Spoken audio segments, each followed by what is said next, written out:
Hier soir, à Paris, les planètes se sont inclinées. Sous la coupole du Grand Palais, l'univers a retenu son souffle. Chanel venait d'entrer dans une nouvelle ère. Mathieu Blasi n'a pas seulement présenté une collection, il a ouvert un voyage vers un astéroïde. Après des mois de gestation silencieuse, la maison centenaire s'est projetée dans le futur avec la force tranquille d'un astre conscient de sa lumière. La galaxie Chanel renaissait plus dense, plus vibrante, plus humaine peut-être. Le décor, un champ de globes suspendus se reflétant sur le sol noir de pigments célestes qui évoquait une géométrie des songes. On y reconnaissait l'écho lointain des grandes visions de Karl Lagerfeld, lui qui avait fait décoller la fusée dans le Grand Palais. Blasi l'a prise pour partir dans les étoiles. Et c'est donc à 20h14, l'heure de Saturne, que la gravité s'est inversée. Chanel s'est mise à léviter. Le créateur avait promis le dépouillement, il a offert la densité. Finalement, le minimalisme annoncé s'est révélé être une passerelle vers l'essentiel, l'émotion pure, la ligne comme la trace d'une âme nouvelle.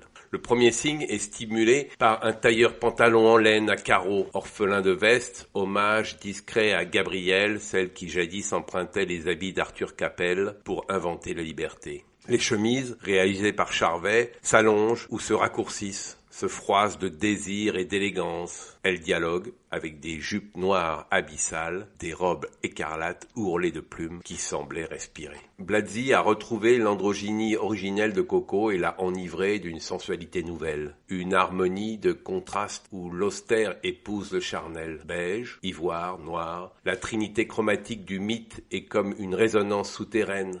Le souffle de l'art déco, 100 ans après, reprenant vie dans la capitale qui ne dort jamais. Les mailles deviennent matière cosmique, les textures se hérissent d'invention. Paille tissée, papier effiloché, tweed métamorphosé, les manches s'enflent comme des ailes prêtes à décoller en bombers modernes, véritablement stellaires. Et dans un miroitement doré, une robe sac suspendue à l'éternité révèle que Blasi insuffle la légèreté d'un monde repensé. Car ce n'est pas un défilé, c'est un rite de passage. Blasi n'a pas revisité Chanel, il l'a réinventé de l'intérieur, en écrasant les codes pour en extraire la poussière d'étoiles. Et sous sa main, la maison devient non plus un emblème, mais un langage, comme une façon de rêver le monde encore et encore. Et dans les coulisses, le PDG, Pavlova, murmure, ce soir Chanel n'a pas seulement brillé, elle a trouvé sa nouvelle orbite.